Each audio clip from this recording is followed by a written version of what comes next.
Hello and welcome to the Cowboy Chronicles, the Oklahomans, Oklahoma State football podcast. I am your host, Scott Wright, joined by Jacob Unruh.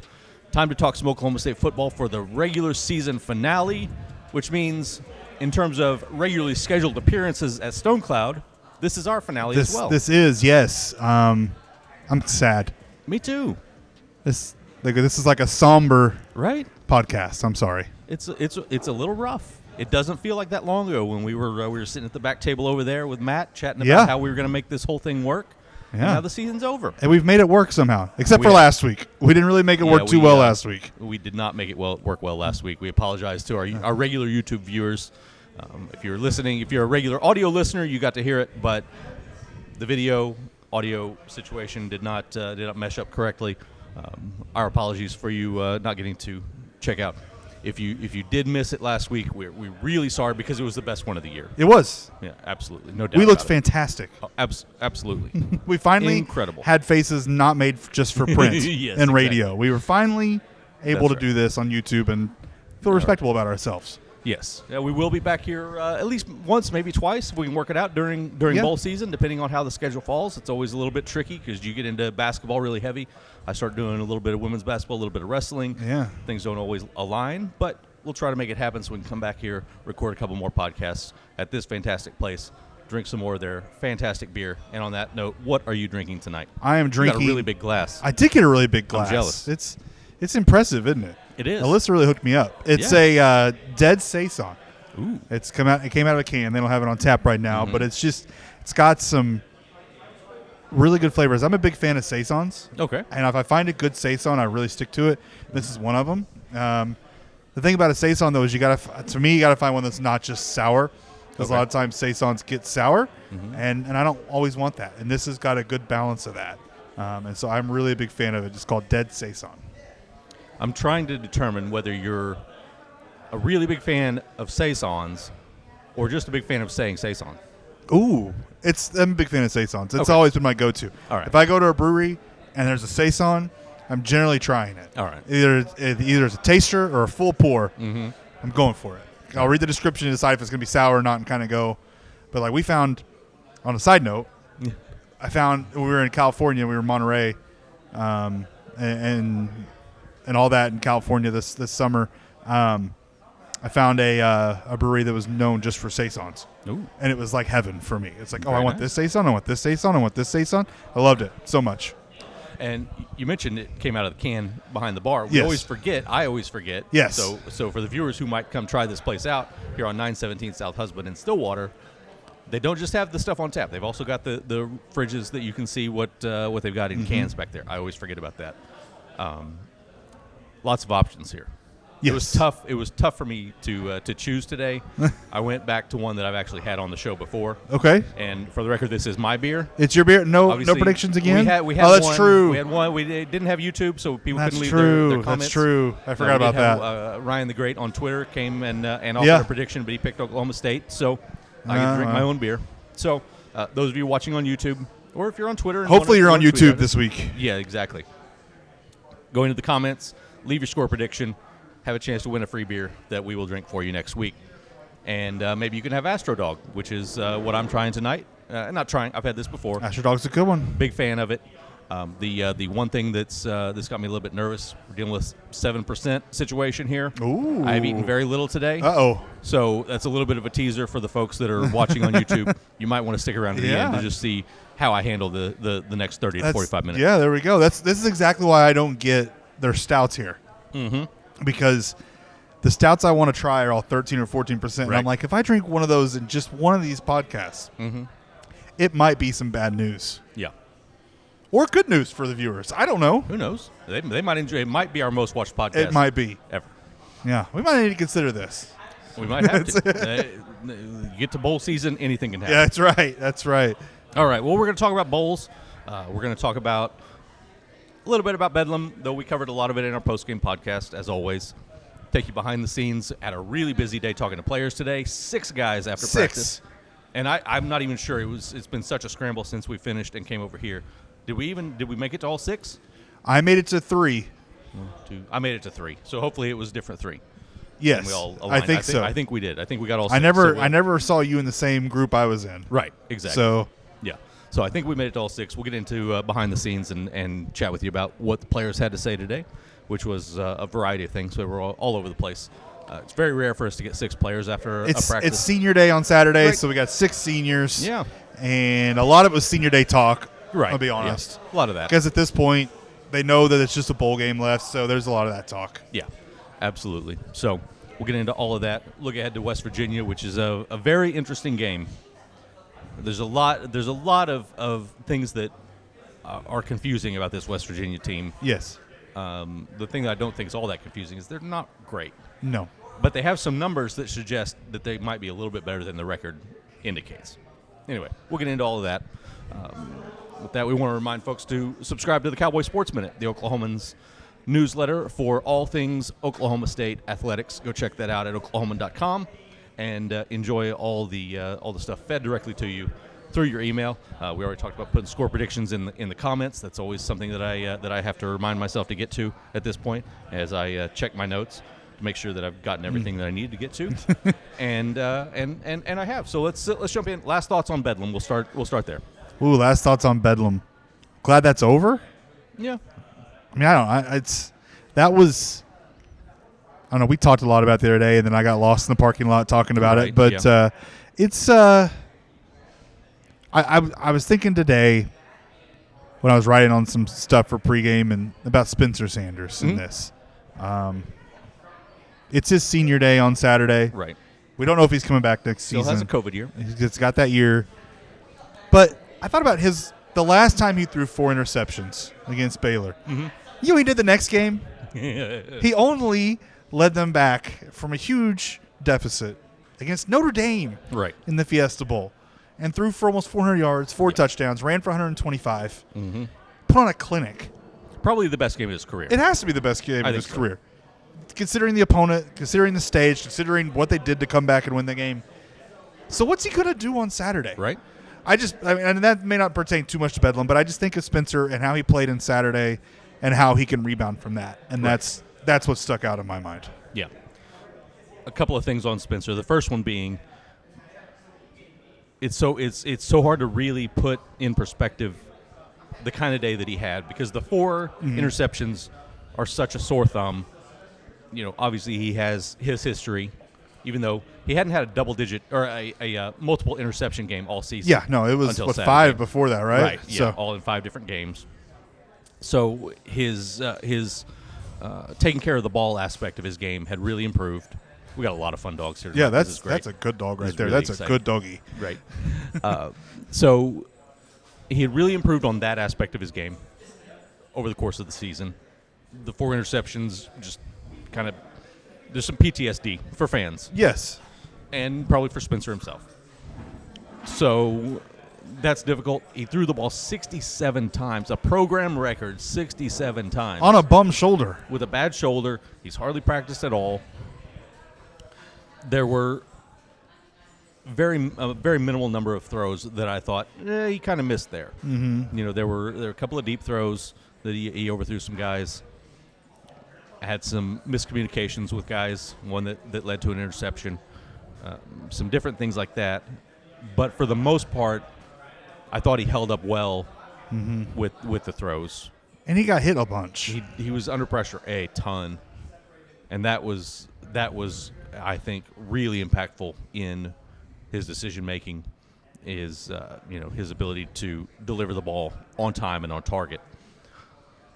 So it's just really hard to wrap your head around everything that he did, and kind of try to understand.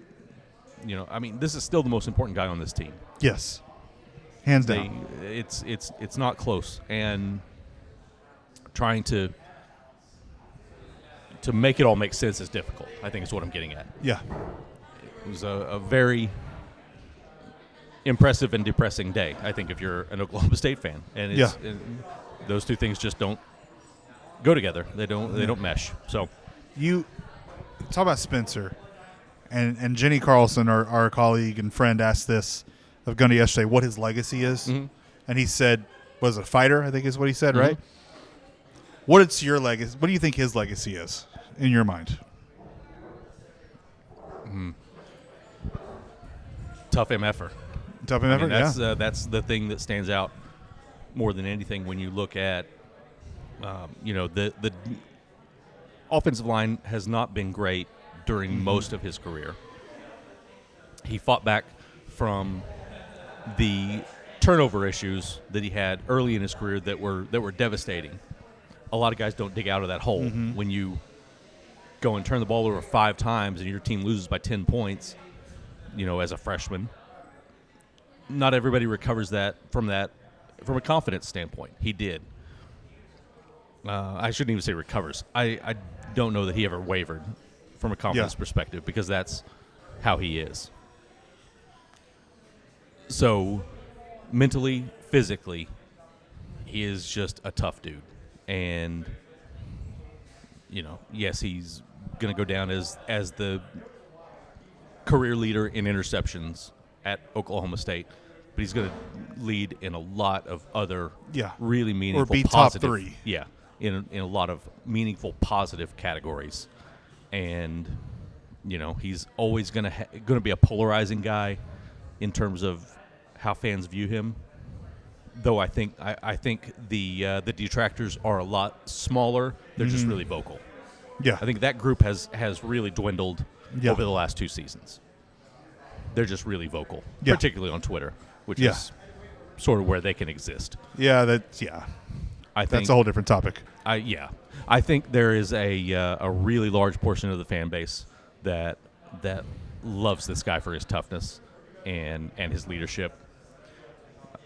And we'll see what happens if he comes back next year and wants to be a 5th-year starter.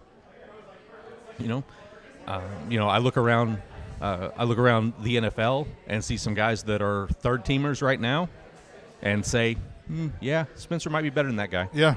So it's entirely possible that he wants to go and take a shot and go be a 3rd-team guy and try to work his way up. And become a guy in the NFL. So we'll see what happens. The other thing I did want to bring up about Spencer, this is not, I don't think, newsworthy, but one person brought it up, so we'll go ahead and discuss it. Oh yeah, there was a video of Sanders getting very heated on the sidelines after they had a delay of game on a 4th down. Yeah. Forced him into a punting situation. Forced him into a punting situation. I sort of feel like they weren't going to run a play in that situation. I think they were trying to draw him off sides. It was 4th and 9. I think you get to 4th and 4, maybe you go for it. If not, you punt, and that's what they obviously did. They end up punting. He comes off the field very heated, and appears to tap a guy on the headset as he's he's vocalizing his displeasure. I heard from literally one person. Yes, I didn't know this video existed until today. Yes, that's exactly. Heard from one person, so I'm not saying this is same a big deal person. at all. We both heard Right. from the same person, and I did not know it existed either. No, I don't. I watched the video multiple times. I don't see the concern. I don't see it being a newsworthy item. No. So I feel bad that we're talking about it. It's fair. Yeah. So, but that said, that's who Spencer Sanders is. Yes. He is that guy that wants to win as much as anybody on the field. Yeah. At all times. That's what I was going to say. His legacy to me is how competitive he is. Yeah. Yeah, that's and it goes with fair. the toughness. Right. It goes with toughness because he's just – nothing's gone necessarily easy for him his entire career. Yeah. And he's found a way to win. Mm-hmm. OSU still wins games. Right. And he's a huge reason why. And so I think that's what stands out to me in his legacy. Right. Somebody was asking me some questions the other day about the offense in general, and I started thinking about how different this season looks if Sanders doesn't have the shoulder issue. It gets really interesting. It absolutely does. I think TCU was the first one. You and I talked about it in the press box on that day that it seemed like he was losing some zip late in that game. They make a couple of plays. It never gets to overtime. They win that game. If he's healthy, I don't think Gundy panics about the health of the team. I think it changes the week of preparation for Kansas State. I'm not saying they go and win that game. It could. I mean, it's hard to. It's when somebody loses 48-0 and gets completely owned. It's hard to say, oh, they would have won that game if Spencer Sanders had been healthy. But it changes the week leading up to the game. Mm-hmm. Then you look at Garrett Rangel doesn't start at Kansas. Yeah, then you got Spencer at Kansas. I think they win that game. Yep. Obviously, there was they would have had to score some points because the defense was dealing with some other issues that day. But I think they're capable of going and winning that game. Yeah. And Bedlam, they had all the momentum for the last Yeah. 3 quarters. They just couldn't finish. And I don't know how much his health impacted Yeah. things, but it certainly could have been a situation where they were in a better position to go win that game. Yeah. It changes the entire scope of the season if you think about him staying healthy. So, and that's another thing that his detractors are going to point at. The 2 negatives over his career, turnovers and injuries. Right. And he has, I think, overcome both pretty impressively. With some of This the things injury he's was a done. result of getting hit too much in the Right. backfield. It wasn't Right. him running. It was Yeah. protection. Exactly. So I think that's not his fault. Right. So No. Anyways. No. You feel bad for him that he's had to deal with this Yeah. the way that he has over this season, and obviously the toughness that I talk about has really shown in these moments as he's gone through weeks of not practicing or hardly practicing, coming off the bench at Iowa State. Just some really incredible things that he's accomplished in his career, despite all the roadblocks that he's had to deal with. So, all right. Look ahead to West Virginia. The Mountaineers. Anything else about Bedlam? No, I think we I covered it. I think talking about Spencer was the key there. I think. I mean, Right. But yeah, on to West Virginia. This team averages. Well, first of all, so I went to look up some of their stats. Mm-hmm. 9th in the league in scoring, Right. and I'm like, oh, that's kind of crappy. But they're still averaging 31 a game. They're Yeah. still top 50 nationally in scoring. Yeah. They just happen to be number 9 in the Big 12. That's the Big 12 for you. Right, exactly. That's what you're dealing with in this conference. So they're not inept. This is not the Iowa State offense that's No. coming to town this week. But it's still not a great offense. It's not an offense that necessarily scares you a bunch. Right. But they're capable of putting up some points. Defense, they're not great against the pass, a little bit better against the run. But at the same time, it's hard to know exactly. Mm-hmm. I mean, you look at some of their games and they've done really well. I mean, they gave up over 200 rushing yards to Eric Gray, but only give up 20 points to Yeah. and beat OU. So they're all over the place. They are. And from what I heard today, it sounds like Neil Brown's kind of accepted a fate for Mhm. him. Right. From what I've heard from the way he talked today, I didn't see it or hear it, but Yeah. some people were telling me that he kind of talked like he's accepted this fate for Right. after Saturday. Yeah. So, Which is, listen, with the way things are trending, with getting rid of coaches earlier now, there's something to be said for West Virginia playing this out to the Yeah. end. Because what was it? We were 3-4 weeks into the season, and coaches were getting canned yeah. already. And we So- thought Neil Brown was going to be done then. right. He was at the top of the list among Big 12 teams that were, or Big 12 coaches that were on the chopping block.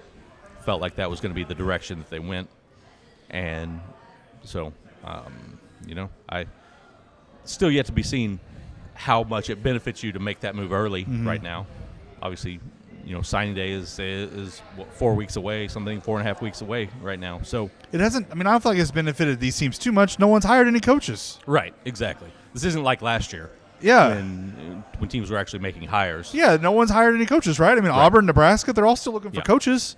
So what is this? I mean, what do they accomplish other than spending more money for a buyout maybe or something? I don't get it. But No. anyways, that's a whole different podcast, I think. Right, But exactly. this West Virginia team, I don't know. I don't get it. They're really good on fourth down. They are. They're incredibly good on fourth down. I mean, 70%. it's insane. It is nuts.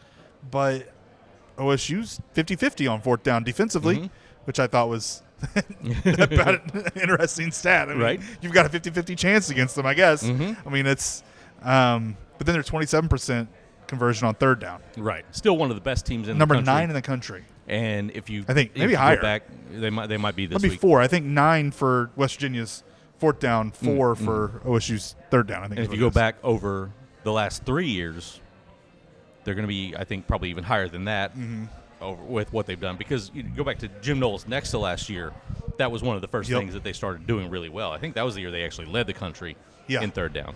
They were really good last year, been really good this year, which has been a fascinating thing to see with some of the other struggles that they've had. Yeah. They've maintained that ability to get off the field in those situations, or at least get to fourth down, and then it's a coin flip for the offense. But that's been impressive for them to maintain that despite the other struggles that they're facing. Because obviously the previous 2 years, the defensive front, their ability to rush the passer was a big impact on that, and that's been a little bit minimized this year. But they've still been able to force those failed third downs. Pretty interesting. I got sidetracked thinking about the pass rush, and so I guess we'll go into to talking about what players had to say today. Oh yeah, that's a good idea. I visited with Ben Kapinski. Yeah, he's a guy who was, Tyler Lacey was one of the guys moving inside, particularly on third down pass rush situations. Now they're using Nathan Latu and Ben Kapinski in those situations. Very different thing for him. He did point out he played nose guard in high school, so it's not completely new to him. Yeah, but it's a lot different type of guy on the other side of the ball. Yeah. So it wasn't a completely new feeling, just a lot bigger challenge. He's enjoying that challenge and appreciating the opportunity. Latu is a guy who has stepped up well in that scenario, not only there, but just in helping fill the void of Tyler Lacey. Yeah. He and Cody Walterscheid have been really solid in that they're not Tyler Lacey, and nobody is expecting them to be, but they're holding up really well. I think that's one of the things that gives Oklahoma State a chance this week is I think that they can find a way, like they did against Iowa State, to get back to pressuring the quarterback again. I think that's a really important factor in this game as they go forward. So, who were the three that you got to talk to? I started with Braden Cassidy. Right. Hulk Hogan, as I call him. Right. He looks like he's got it. He's got Hulkamania in his blood. You bleach that, it's big time scary. Yes. He's got the handlebar mustache thing going on. He even took his shirt off for a while and did some interviews, and I was like, man, you were going full Hulk Hogan. If he'd have ripped his jersey off, I would have just totally been like, oh man, all right, what you gonna do? Right? You asked a question. Yeah. Right? Yeah, that'd have been great, And so he was good. We talked senior day a little bit. It's creeping up on him. He's kind of surprised, and he has not decided if he's going to take his super senior season yet. Right. He said he would like to, but he has not made that a final decision. So maybe some other things are factoring into that. But then talk to me about how the Cowboy backs were used Saturday, and they got receptions. He had a couple. Right. Rashad Owens had a couple. Quentin Stewart had his first career catch for a touchdown. And funny enough, Braden said that someone got a photo of them with Schultz, Cassidy, and Stewart all celebrating in the back of the end zone. Yeah. And he's going to frame it and put it on his wall. He's like, it's going to be on the wall forever. Oh, that's It's one of the coolest moments. Him getting his first catch, first touchdown. Right. All that. He said it was just really cool, special, but they felt really a lot of pride that they got used and utilized so much in that game. Yeah. And it feels like a little bit of a broken record to step up here and say this team has failed with their tight ends in recent years. Yes. But I think it's also fair. Yes. As a Colts fan who is enjoying watching Jelani Woods catch touchdowns, that guy was underutilized at Oklahoma State. He's still open. He is. He absolutely is. And there's also a time, I'm going to point out, there was a time earlier in Bedlam that I thought Spencer missed a throw to someone, or they played, or they just dropped, or something, or he maybe ran. I don't remember. Anyways, and I pointed out to you, I said, Rashad Owens wide open on that play, and he did not look at Rashad's way. Yeah. That's the issue. They don't look at the tight ends. Yeah. And Owens has been kind of a mind-boggling piece of this because he's obviously a receiver. Yeah. They moved to that position, you assumed, strictly to have a better receiving threat, and they didn't throw to him. No. I mean, he's probably going on 6 games as a tight end. They hadn't looked his way until Saturday. Yeah. They had guys running post routes that you would not think we'd be running post routes, and, Yeah. and Rashad Owens blocking in the same Right. game, and it was like, what are we doing? Yeah, But that's a whole different topic. But yeah, Yeah. Braden was really happy with how things have turned out. that's good. On the topic of COVID years, Ben Kapinski also not positive. We talked to him earlier this year. He said he wasn't coming back. He was done. I wrote it in the story. Exactly. He's going to make me a liar. Right? He has not made up his mind yet. Benjamin Kapinski. He is still up in the air. Okay. So we'll see what happens there. Obviously, you bring back a guy like that, and maybe he's not a 55 play a game type of guy. No, but he's an but important part of the he's- game. He's a guy that can make an impact. So that would be important when you assume. Well, Brock Martin's gone. Brendan Evers Yeah. already gone. Tyler Lacey most likely gone. Right. I think. Fairly certain. You can keep around a guy like that. You don't know the health of Trace Ford. moving Right. Forward. Obviously, he's dealing with health issues. So you can keep around a guy like that's got some experience and can do some different things. That could be really valuable. So Sione Yassi, another guy that's definitely Yeah. gone off of this defensive line. Yeah. Defensive line is going to look a lot different next year. Yeah, and I talked to Sione today. You did. That's where I was. I love talking trying to head with Sione. that. He's very excited over his last game. He's so much fun. I he's a really, blast. I'm sad that I didn't make it over he's to a visit blast. with He talked about if someone asked him if he when he's done if what he wants to do next, even if he doesn't make the NFL, like what does Sione Yassi plan to do? He said, I don't know. I haven't found myself yet. And I thought, you're 26 with a wife and 2 kids. And you haven't found yourself yet? All right, kids. man. So it's like, Right. okay, cool. And but he said he wants to live in the Midwest. He wants to stay around here instead of going back to Nevada. Interesting. Or Utah. Or he said, he's from Reno. His family's in Salt Lake City now. Yeah. But he said I'd be too comfortable if I went back and lived by my immediate family. He said I would just drop the kids off with them. I would be eating food with my moms all the time. Too comfortable. So he's probably gonna stay around here or Texas or Interesting. something like that. Thought that was pretty interesting. He did say he didn't think about this, so I brought it up. I said, "What's it gonna mean to have your wife and your 2 daughters on the field with you Saturday?" He's like, "I hadn't even thought about that." So that's gonna mean a lot. Like that's gonna be really good. And it's gonna be his youngest daughter's first game. Oh, And fun. so like, it's really cool. Like I'm excited for Sione. Yeah. He did say something. I didn't get to talk too much football with him. I walked up when he started talking some football, and he did say something interesting I hadn't quite heard before. And I don't know if you've heard this. He said, "We're gonna make mistakes, but we want to make new mistakes." Oh yeah, that's a Derek Mason line. Is that a Derek Mason line? He said it was a Mason line. Yes. And I don't know that I've heard that. Yeah. I don't know how I've missed it with Derek Mason this season. Right. But new mistakes, and is that strange? It took me a minute the first time I heard it. I'm I had still to- wrapping my head around the I idea had that to- you still want to make new mistakes. Right. Don't Yeah. you want to make no mistakes? You do, but then I think the aspect is, if you say you want to make no mistakes, you're chasing something that's impossible. Okay. That's fair. So you just don't want to make the same mistakes. Yeah. If you make the same mistakes, you're just a knucklehead Right. and can't figure out Right. not to. And that's kind of what not to Sione touch the said stove, about that. But yeah. that kind of thing. But So, I think I'm just struggling to wrap my head around it. right. Um, It has to do with just Yeah. accepting that you're not perfect. yeah. you know? Okay. So Also, I like it myself. Also, being not perfect, the guy just walked by in a Santa Cruz, California hoodie. Ooh, That's hey. where we went in California this summer, not Monterey. No idea why I said Monterey. Santa Cruz is where we went.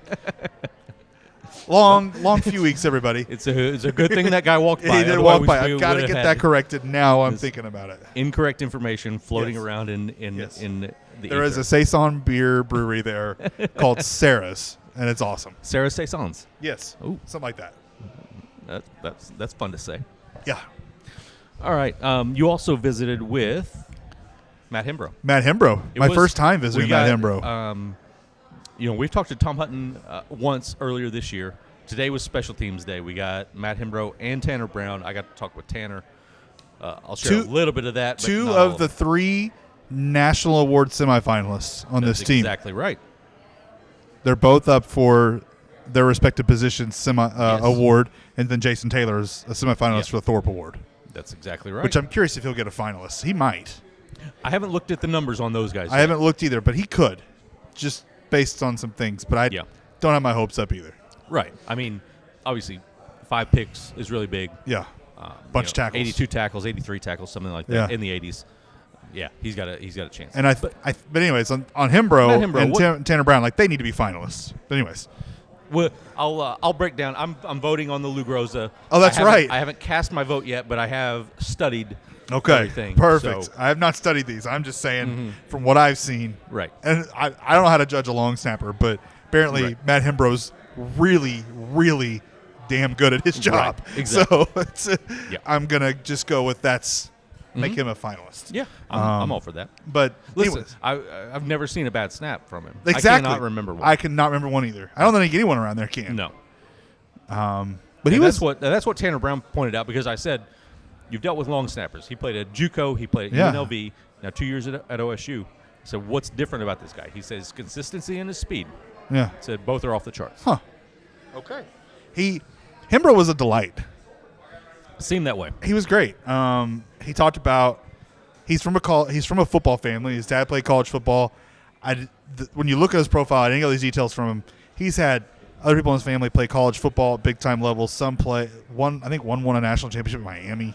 One, I think someone played in the NFL. He's had all these football connections. So he's like, I was gonna play football. So I played all these different positions. He said, then I was undersized and I just started snapping the ball. And he said, I started realizing maybe this is what I could do to find a place. And he said, then I started growing, and when I've already got this thing I can do really well. Right. And so he stuck with it. He's like, I take this incredibly seriously. This is my life. Mm-hmm. And he talked about that and his dedication, and just about how much he's enjoyed this too. And he talked about working with Tom Hutton as his holder, and now Logan Ward, and just all these changes. It was a lot of fun, really, for a guy that we don't ever really get to talk to and get to know. But he was a joy to talk to. The most interesting thing that I learned about him tonight, and I don't know if this was brought up during your conversation with him, because I only got to hear a little bit of it, but when I was talking to Tanner Brown about him, Tanner Brown is the backup holder. Okay, so, yeah. Once, it was Tom Hutton and Logan Ward. Then when Tom got hurt, Logan Ward moved to first team, Tanner to the second team. So he's now holding for Alex Hale when he kicks. Matt Hembro, a lefty. So the ball spins reverse to what he was used to. I did not know that. Right, exactly. Fascinating stuff. So he had to get used to the ball spinning the other way when he is catching to hold for Alex Hale's placement kick. It never in a million years probably would have crossed my mind to ask Hembro if he's right or left-handed and about the spin of the football. No, never would have thought. These are things that go way above my head. Right? It's fascinating stuff. That is mind-blowing. That's crazy. It is. It is. A lot of fun. So no wonder he and Tom got along so well. Right, exactly. They're both lefties. They're both lefties. Both. Everything's right in the world to them. Exactly. That's exactly right. I really enjoy when we get the opportunities to talk to the specialists, because one, we don't get to do it very often. Right. And two, they always have unique perspectives about things, because they see the game differently. Yes. And three, they just always seem to be interesting dudes. And I really enjoy getting to get to know those How was guys. Tanner Brown?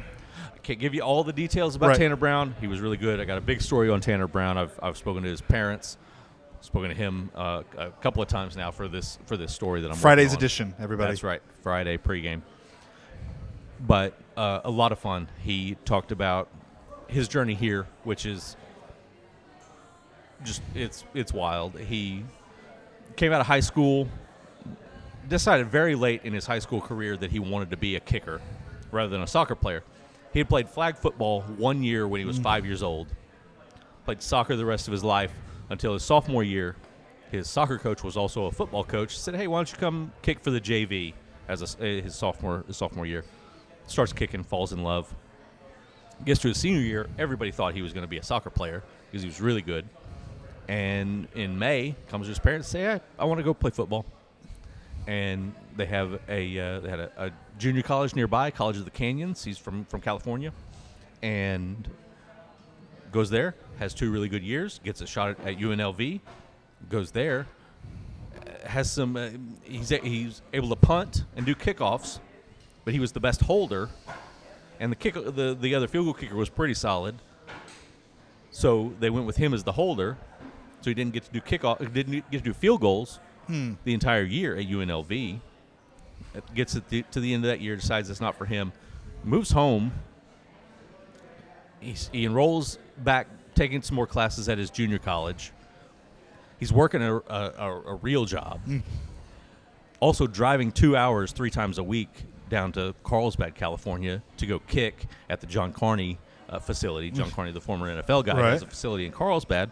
He would go down there and kick. He was kicking with other guys that are NFL free agents, guys that the kicker at USC, and another one that he mentioned that's another D1 guy that he was kicking with. He would go videotape himself on his phone, DM any special teams coach, head coach, whoever he could find on Twitter.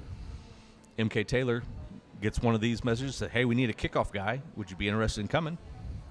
And he comes here as a walk-on, thinking he's going to be the kickoff guy. Yeah, Alex Hale just had a really good year, even though he had torn his ACL. Yeah. So there was no idea that he was going to need to be the field goal guy. But then it obviously worked out the way that it did. 36 of 41 since then. He's missed really 5 good. Field goals. It's ridiculous. He's really good. Only missed once this year. And like you said, semifinalist for the Groza. I'll say this. I've narrowed it to 6 guys. How many are on the semifinalists? 20. 20. Okay. I've narrowed it to 6. I gotta have it down to 3. Okay. I think next Monday is my deadline. And Tanner Brown is among the 6. Okay.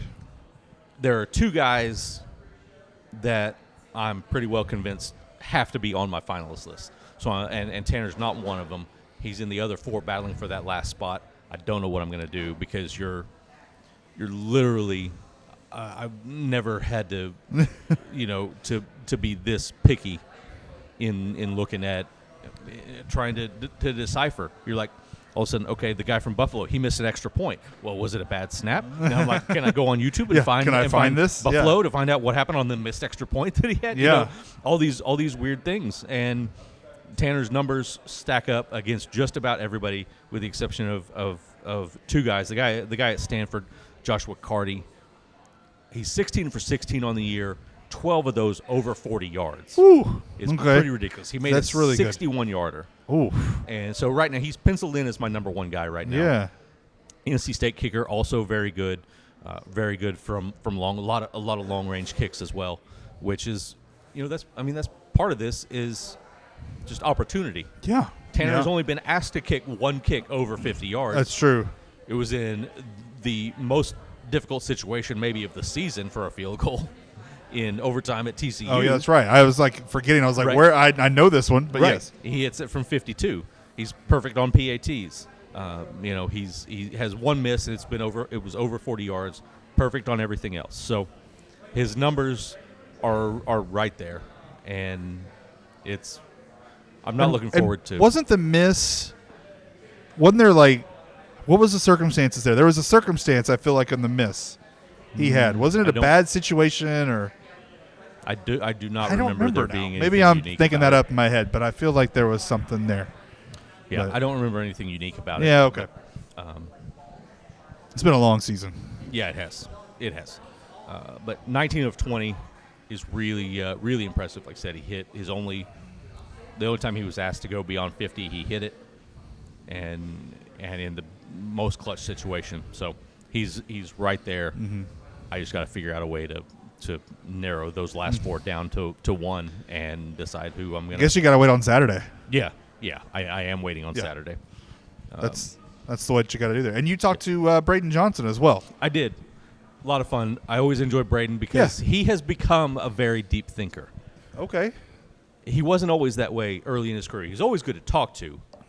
But his missing last season has changed his perspective on football and life in a lot of ways, and he's very appreciative of opportunities that he's granted, and he understands, what he has been given, getting this extra year and getting to come back, and now to have a chance and maybe go try to make an NFL roster somewhere. He got asked when football is all done, wherever that ends. What's next? So he's very much into music, and he loves traveling. So he's trying to find a way to blend those 2 passions together. Okay. I don't remember the exact context that he used this phrase, but it's very important to him to spread the love. Spread the love. Yeah. So that's going to be a focus of Yeah. whatever is next for Braden. Interesting. Johnson. So, okay. Well, that's good. It was really impressive to see him last week come back and have the Yeah, week. he had a great game. It felt like he might have kind of disappeared on this team. Obviously, been injured. That's why he wasn't front of mind. But he had a really big week last week when they really needed him. Now Jaden Bray is injured Again. Same injury he's been dealing with. Going to be out for the season. He tried to kind of fight through, and obviously didn't work out. But fortunately for him, he's got that redshirt year available. Yeah. So he comes back next year as a sophomore. But that thins out an already thin outside receiver group. Stephon Johnson Jr. didn't play last week. He was hurt. We haven't seen Talon Shetron in a few weeks, which I don't know if that's injury related. Nobody has said. He had he got popped in the head. He had that. We're pretty sure it might have been Texas, concussion. maybe? Texas, Yeah, I think so. Yeah. So And they've been asking a lot more of guys like Langston Anderson, guys like that are they're going to be important. I think this week, Langston could see a lot of snaps. Yeah. I think this week. So big week for him. I talked to Braden about that, and he's been really impressed with the way that Langston has fought back from injuries. So obviously a really really cool story for Langston Anderson. So all right. Is that everybody? Yeah, I think That's everybody. That's everybody. We got through it. All right. We Good skipped deal. this last week, so we got to do everybody. Yeah. All right. I do believe it's time for the Stone Cloud 6 The Stone Cloud 6-pack, everybody. Here we go. This has become like the crown jewel of the podcast. Like a rare gem. I kind of knew it would. Like Yeah. I don't want to say it's a diamond, but maybe a sapphire. Yeah. Yeah. I think so. Yeah. That's fair. It's kind of in that range. Let's start with the. Oh wait, we got it really quick. We forgot football. Bowl stuff. Give me Liberty or give me Cheez-Its, which is obviously was just a joke when I made it up. But it might be reality. It really feels kind of realistic this week. Yeah. I think the Alamo Bowl still in the mix. I was surprised. I didn't think it was as much in the mix until I went and looked at all the national prognostications. Still in the mix. A lot of national people think that OSU ends up at the Alamo Bowl. And I think a big part of that is the fact that Texas has been there 2 of the last 3 years. Yes. And, if you look at where things are most likely going to end in terms of standings, Texas is going to be above OSU. But if the Alamo Bowl doesn't really want to bring them back for the 3rd time in 4 years, maybe they skip them. But why wouldn't they? Well, no, it makes you know how much of a complete sense. draw they can have? I mean, Right. they're right down the road from Austin. Yeah. So And Texas, even if some of their fans are frustrated, they're still going to travel. Yeah. And head So, over to San Antonio for. I still for think it's going to be. I think the Cheez-It Bowl. that's where I'm leaning. Yeah. That's where I really think this team falls. Because I don't think the Liberty's going to pass up the idea of Texas against a Pac-12 team. Or not the Liberty, sorry, the Alamo. Okay, yeah, I got lost there. Alamo, yeah, sorry. Yeah, right. Yeah. Whatever, Liberty or Cheez-Its is what I'm Right. thinking, but Yeah, Alamo Bowl. I don't think they're going to pass up Yeah. Texas against Yeah. a Pac-12 team. And the weird thing is, if OSU doesn't land at one of those 2 bowls, that's where I think the Liberty Bowl comes into play. Yeah. Because I think if given the opportunity, I think the Texas Bowl would really like to grab OU. Yeah.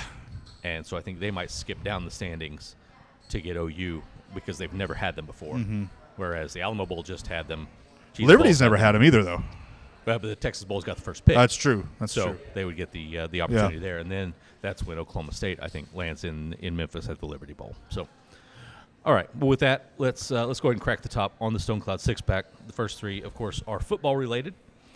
Over or under 24.5 receiving yards for John Paul Richardson. And I'll tell you why I came up with 24.5? See, I didn't do my homework again, so here we go. Yeah. I knew this. I texted to you last night and said, for you to ignore. Yeah. And I sent you a nice nice gif of ignoring it. Yes, you did. 24.5, the reason that's important, he is at 475 receiving yards for the season. So and he's get to 500. 25 will get him to 500. They'll give him 4 guys over 500 yards receiving this season. I think he gets it. Pretty impressive. I think he gets it. I think so too. He's averaging a little over 40 a game. I think he gets it, and I think he's gonna have one of those long runs after a catch. Ooh, yeah, that'd be fun. So I like that. He might get it on one play. Yeah, come on through, sir. You're good. I think it's definitely possible that he gets there. Sorry. Scott's being really polite here. Moving on. moving on. Over or under 50% on fourth down for West Virginia. As we talked about, they are at a 70% clip converting. OSU giving up half of their conversions, 14 of 28. Under. Going under? I'm going under. I think the Cowboy defense. I think the Cowboy defense steps up. It's their last home game this season. Right. A lot of seniors on that group. Mm-hmm. I think they're going to be really motivated. Yeah. And to preview my prediction in the paper, I mean, I picked OSU, but my prediction for the headline we always pick has to do with Brock Martin. So I think Brock Martin's going to have a big impact in this game. Yeah, I can see that. He seems like a guy that I'm not saying that he's ever lacking motivation, but I can see him being a little bit emotionally charged. Yeah, and I think he's going to body slam someone maybe. He might go Predator style and hold someone's head up after a sack. Yeah. I don't know. You know, Right. I mean, it's Brock Martin. He's quick an animal. Quick side tangent here. Where does the scare sack at Baylor rank among your favorite moments of the season? It's got to be pretty high. It's really high. The best For the part. people that don't remember, at Baylor, he's in position to get a sack. It's the fourth quarter. and Blake Shapen. Blake Shapen just crumbles. Just falls to the ground, and Brock literally was furious about this. Yeah. He stood over him, and I know he said some stuff to him that is not repeatable for a family podcast. Exactly. So that is high ranking in my moments this season because I got to ask Brock about it later, and it made me laugh. And so and I called it the scare sack at the time. I was like, he just scared him into a sack. It's like, oh my God. Like, he literally just saw Brock Martin, and he made a business decision. Yeah, he absolutely He did. just was like, oh, I'm good. Brock's going to kill me. And Brock really wanted to kill him. So Yes, he did. Before and after. Yeah. Yeah, he was still angry after that. Yeah. All right, last one of the football questions. Over or under 2.5 field goals for Tanner Brown. He's been averaging 1.9 a game. Random stats that I know because I'm voting for the Lou Grosso Award.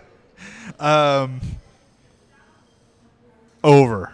I'm going over as well. I think they're going to score a lot this week, but I think they're going to move the ball well and get him in position too. I don't think it's going to be a bunch of touchdowns. I think they're just going to get in position to score a lot. I'm predicting 30 points on Saturday, which is 3 touchdowns. I think I did 34-24 maybe. Yeah. So you're actually predicting 2 field goals, but that's okay. Maybe. There's a way to get to that with 3. You get to 34 with multiple field goals. Yeah. All right, moving on to the non-football half of the Stone Cloud Six-Pack. I promise I'd had this typed in before the conversation came up with Mike Gundy yesterday. Right, yeah. Because I knew we talked about this the before. conversation was going to come up. The draft today, Thanksgiving side dishes. Like I said, this has been a topic. There's always a new guy in the media. Oh yeah, Thanksgiving is it's still not Thanksgiving, here. everybody. Exactly. We're going to move that little Christmas tree. Move the Christmas tree to the back. Every year, something Thanksgiving related comes up from somebody who's never asked it before, which is fine. Yeah. It's all good. But you just know what Mike Gundy's answer is going to be, and that's going to be to talk about side dishes. Not a ham or turkey guy. Are you ham or turkey? I'm a more ham, but I like dark meat on the turkey. Okay. Give me the dark meat more than anything, but I will eat all of it. Yeah. I'm not that picky. Yeah. I'm not a big fan of ham in any form. Okay. I'm all as long as the turkey's not dry. Yeah. There's ways around that. I can survive. Yeah, I can throw some gravy on it. But that said, I still fall more in the Mike Gundy camp. I do too. Does much the preferring sides. the sides. Yes. So load me up on the sides. With that, let's begin the draft. Whose turn is it to go first? I have no idea. And then I'm going first. All right, go for it. And I am now Mike Gundy mentioned several casseroles yesterday. Right, okay. I don't know if he mentioned this one or not. I would have to go back to the tape to find out for sure. You're going to take mine, aren't you? Corn casserole? Nope. Okay, good. Whew. All right. I was getting nervous. So I'm going corn casserole. Got some some cream corn in there. Got to have some cheese on it. Fantastic stuff. Got some cornbread mixed in as well. Can be really good. Big fan of corn casserole. That's good. It's good. Mm-hmm. I don't know that I had a lot of corn casserole. I've had my sister-in-law makes a really good corn. Mm-hmm. I'm not sure exactly what all's in it, but it's really Right. good. My number one pick, my wife's, that's really grown on me. Really, my favorite thing is she makes Thanksgiving, her broccoli cheese casserole. Ooh, that's strong. And it's fantastic. When I called her earlier today, she was making it. already. It's Cheese Whiz, fresh broccoli, mushrooms, onions cooked, all this stuff. It's so good. She makes it for both my mom's and her family's. So I get it twice on Thanksgiving. Ooh, that's big. And then leftovers. Right. It's fantastic. And I knew this was coming, and I told her, I said, I'm going to pick this. And it's not a homer pick. It's not just because she makes it. I legitimately love this dish. Yeah. Now is your family like you're at the end of the day? It's time to start divvying up the leftovers. Is your family, everybody getting a plate? And so you're kind of keeping an eye on then the broccoli cheese I casserole. am a little bit, yeah. And like we'll take the dish home. So I'm like, just leave whatever's left in there, and we'll just take the dish. Yeah. You know, and stuff. But yeah, we get little gallon bags, and we start divvying up stuff. Right. And that's one of them. Yeah, absolutely. All right, my number 2 pick. I'm going very plain here, but I'm a big fan of stuffing. Okay. I was debating stuffing. that. My mom's stuffing's fantastic. Now I can get a little bit picky about it. Yeah. At times, it needs to be done well, but I've been lucky throughout my family that it's always done well, and so I am a huge fan of stuffing. Okay.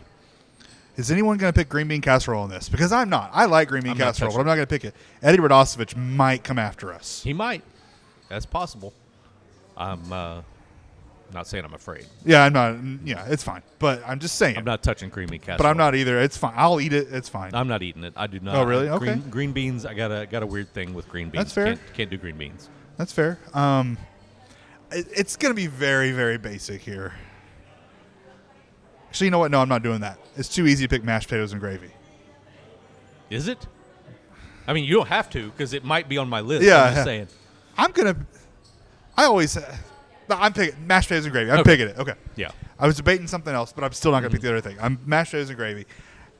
I know you can have that year round with all kinds of things, but you just put it on there in Thanksgiving setting, and then the gravy starts bleeding into everything else. You start mixing some things. It's just the perfect side dish because you can scoop it up and you've got broccoli cheese a little bit and some mashed potatoes and gravy, or some turkey and mashed potatoes and gravy, or ham. It's all in one bite. It's the bulk of the side dishes to me. It's the glue. Yes. It's the glue guy. Yes. It holds it all yes, together. That's the glue guy. Is. Absolutely. You're right. Because if you don't have corn casserole, you just got regular corn.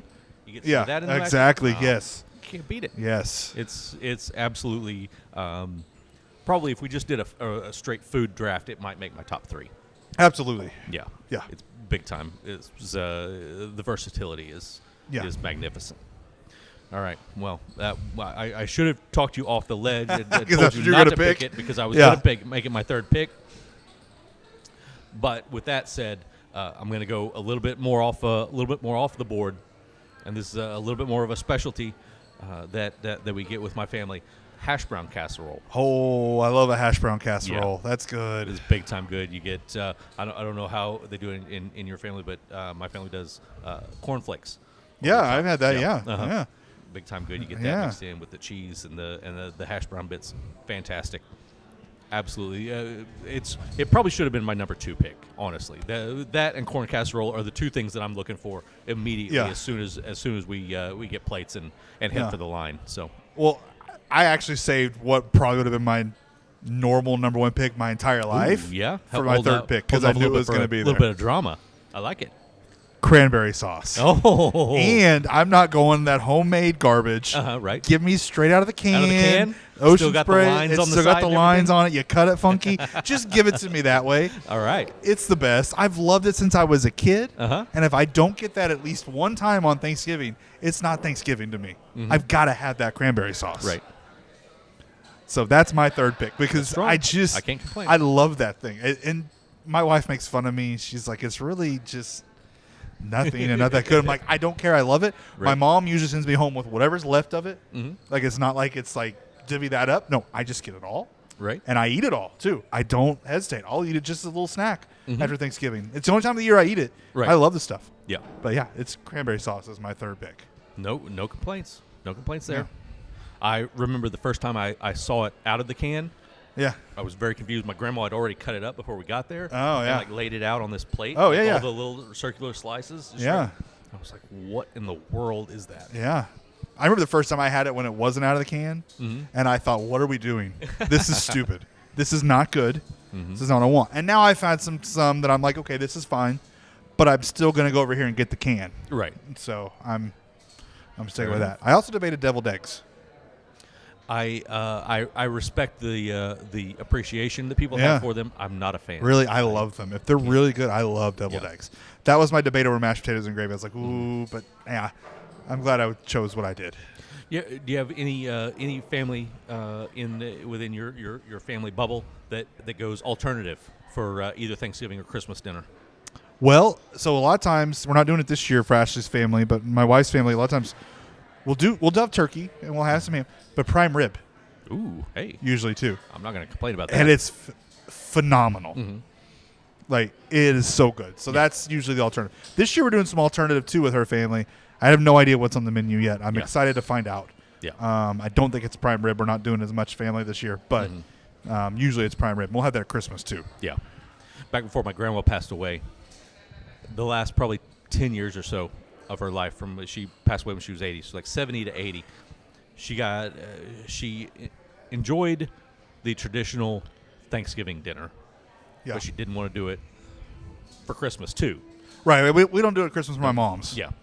So she went straight Mexican food for Christmas dinner, and it was a lot of fun. We do that a lot for like Ashley's family Christmas, like her immediate family. Yeah. We'll do Mexican food a lot. Or my mom's will do pizza. Ooh. My mom will do like a homemade Nothing pizza, wrong with and that. her homemade pizza is fantastic.